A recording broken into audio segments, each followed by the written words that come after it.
Hello दोस्तों, जय हिंद, वंदे मातरम। दोस्तों, बहुत बड़ी अपडेट आ रही है कि इजराइल ने अब हौती रिबेल जो है यमन के अंदर में उन पे ताबड़तोड़ हमला कर दिया। दोस्तों, आज न्यूज आ रही है, अभी शाम को उन्होंने क्या किया, इजराइल ने अपने फाइटर जेट्स वहां से भेजे। यमन के जो हौती रिबेलों का जो पोर्ट है ना, सी पोर्ट है एक उनका, ठीक है, वहां से ज्यादा ऑपरेट करते ही ये लोग ने क्या किया, इसराइल ने वो सी पोर्ट को तहस नहस कर दिया, तबाह कर दिया। दोस्तों, वहां पे फाइटर जेट्स थे, डजन से ज्यादा फाइटर जेट्स तबाह कर दिए, फाड़ दिए, उसने फोड़ फाड़ दिए। और पावर प्लांट था जो कि बिजली भेजता था यमन के बहुत उस पार्ट में पूरे, ठीक है, पावर प्लांट को तहस नहस कर दिया इसराइल ने दोस्तों, जहां पे फ्यूल टैंक्स, जहां पे तेल के भंडार होते हैं ना, भर भर के रखते हैं बड़े बड़े टैंकरों में, वो टैंकरों में बम मार दिया, फोड़ दिया।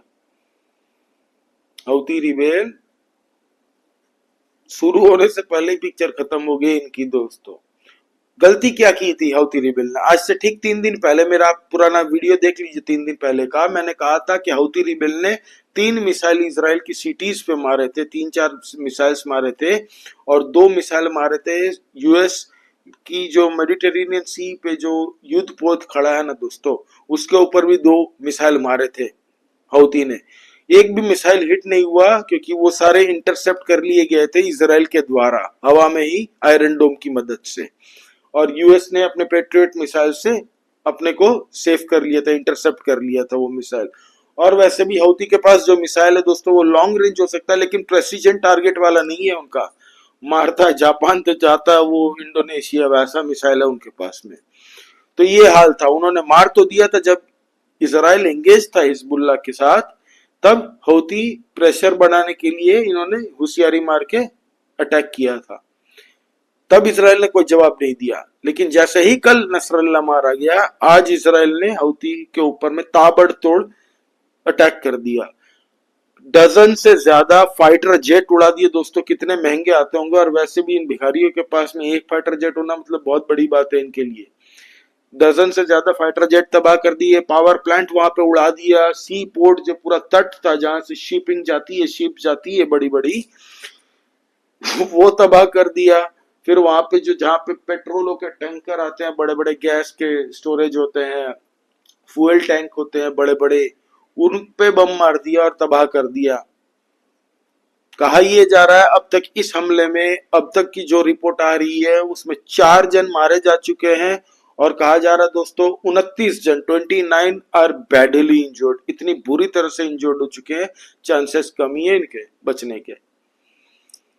तो इनको क्या है ना दोस्तों, चूल मची रहती है, जिहाद की चूल। क्या होता है कि भाई, पहले तो हमास के साथ लड़ रहा था, हमास ने इसराइल पे हमला किया, उनके लोगों को मारा दिन दहाड़े, तब ये सेलिब्रेट कर रहे थे हिजबुल्लाह वाले, हमास वाले, हौती रिबेल्स, ईरान में सेलिब्रेशन चल रहा था।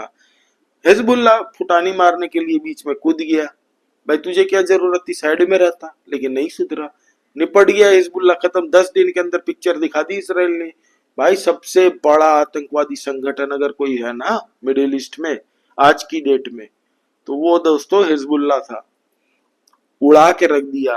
नसरुल्लाह तो कल मरा, आज पता है क्या किया इसराइल ने हिजबुल्लाह के साथ? 3 बड़े कमांडर, हिजबुल्लाह के टॉप कमांडर, मतलब नसरुल्लाह के first rank, Nasrallah obviously top था, लेकिन ये सेकंड रैंक, थर्ड रैंक वाले टॉप कमांडर से होते हैं ना, 3 जन को निपटा दिया। और कहा यह भी जा रहा है कि जब नसरुल्लाह मारा गया तो उसके साथ में ईरान रेवोल्यूशनरी गार्ड का एक बहुत बड़ा जनरल था, वो भी धुएं में तब्दील हो गया, उसको भी भुट्टा बना दिया इसराइल ने साथ ही साथ। जब पूछा गया, ईरान ने ये कंफर्म करते हुए कहा कि हाँ, वो लेबनान के ऐसे गेस्ट गए हुए थे। भाई, तेरे घर में भी एक गेस्ट आया हुआ था, इस्माइल हनिया, याद है ना, कैसे उड़ गया, गायब हो गया, उसको भी निपटा दिया था मुसाद ने। तुम लोगों की फटती है बोलने में, तब तुम लोग मिसाइल मारे थे ना इसराइल के ऊपर में। तुम्हें क्या लगता है इसराइल छोड़ देगा ईरान को? नहीं लगता भाई। इसराइल अभी पूरा मूड में है, वो अब पूरा आर पार की लड़ाई के मूड में है, छुप के बैठा है खोमेनी अंदर में जाके। आज 3 हिजबुल्लाह के कमांडरों को ठोका गया, और साथ ही साथ हौतियों को औकात दिखा दी। हौती टेक ऑफ करने से पहले ही उनका प्लेन गायब हो गया। सोचिए ये हाल कर दिया है हouthi का, हouthi की कमर फाड़ दी है। सोचिए आप, इमीडिएटली आज शाम को वहां से कुछ प्लेन उड़ती है, F-35 उड़ती है इजराइल से, सीधा यमन के अंदर में हदीदा पोर्ट बोल के एक जगह है और एक जगह है रास ईसा, ये दो जगह पे ताबड़तोड़ हमले करके पहले ही हौतियों को शांत कर दिया।